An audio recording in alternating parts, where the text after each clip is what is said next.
তৃণমূল কংগ্রেস ভয় দেখিয়ে, গুন্ডামি করে, টাকার প্রলোভন দেখিয়ে, ইলেকট্রাল বন্ডের বেআইনি টাকা দিয়ে গুন্ডাদের লালন পালন করে সমস্ত ক্ষেত্রকে নিয়ন্ত্রণ করতে পেরেছেন।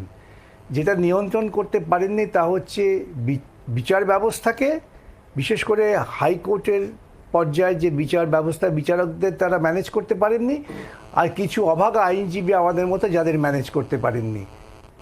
সেটাই হচ্ছে ওর একমাত্র বিপদ। তাই দেখবেন ক্রমাগত বিচার ব্যবস্থার ওপর কুৎসামূলক আক্রমণ করে যাচ্ছেন একটা রাজ্যের মুখ্যমন্ত্রী। ইতিপূর্বে কলকাতা হাইকোর্ট একটি কন্টেন্ট মামলায় আমি সেটা চালু করেছিলাম, তাতে মুখ্যমন্ত্রীকে সাবধানবাণী দিয়েছিলেন যে আপনি মুখ্যমন্ত্রীর পদ থেকে কথাবার্তা বলার আগে ভাবনা চিন্তা করে কথাবার্তা বলবেন, সাংবিধানিক ক্ষমতা, সাংবিধানিক মর্যাদা রক্ষা করবেন। কাকে বলবে? এই রাজ্যের মুখ্যমন্ত্রী তো সাধারণতম নিম্নতম সৌজন্য বোধ নেই। তিনি বিচারপতিদের আক্রমণ করে যাচ্ছেন, একের পর এক বিচারপতি, একজন দুজন নয়, এবং গোটা হাইকোর্টটাকে আজকে তিনি আক্রমণ করছেন। তার কারণ তিনি ব্যর্থ, হতাশ যে হাইকোর্টের বিচারপতিদের নিয়ন্ত্রণ করতে পারছেন না, তারই প্রতিফলন এটা।